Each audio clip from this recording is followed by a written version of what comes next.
Welcome to విద్యా ఉద్యోగ సమాచారం యూట్యూబ్ ఛానల్. ఈ వీడియో మీకు నచ్చినట్లయితే లైక్ చేసి మీ ఫ్రెండ్స్ అండ్ ఫ్యామిలీకి షేర్ చేయండి. మొదటిసారిగా మన ఛానల్ను చూస్తున్నవారు ఛానల్ను సబ్స్క్రైబ్ చేసుకోగలరు.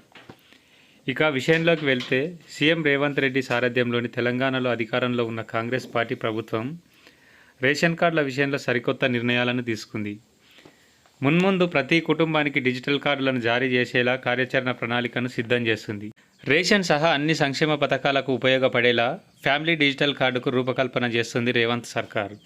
ఈ సింగిల్ కార్డులో అమర్చబోయే చిప్ స్కాన్ కోడ్ ద్వారా లబ్ధిదారులు చౌకధర దుకాణాల నుంచి నిత్యావసర సరుకులను తెచ్చుకోవడంతో పాటు ఆరోగ్యశ్రీ ఇతర సంక్షేమ పథకాల ద్వారా లబ్ధి పొందవచ్చు. ఈ కొత్త తరహా కార్డులు ఎలా ఉండాలనే విషయంపై సీఎం రేవంత్ రెడ్డి సమీక్ష నిర్వహించారు.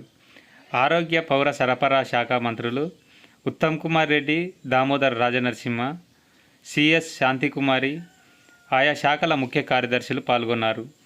కుటుంబాల్లో కొత్త సభ్యులు చేరినప్పుడు లేదా పేర్లను తొలగించాల్సి వచ్చినప్పుడు కార్డును ఎప్పటికప్పుడు అప్డేట్ చేసుకునేలా ఈ వ్యవస్థను తీర్చిదిద్దాలని రేవంత్ రెడ్డి సూచించారు.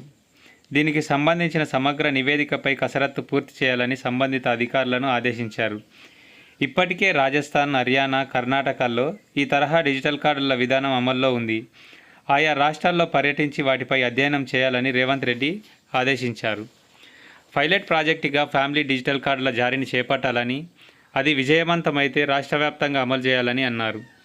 ఏది ఏమైనా గత 10 సంవత్సరాలుగా కొత్త రేషన్ కార్డుల ఊసే లేదు. ఇప్పుడు ఈ ప్రభుత్వ నిర్ణయం హర్షించదగ్గ విషయమని చెప్పవచ్చు.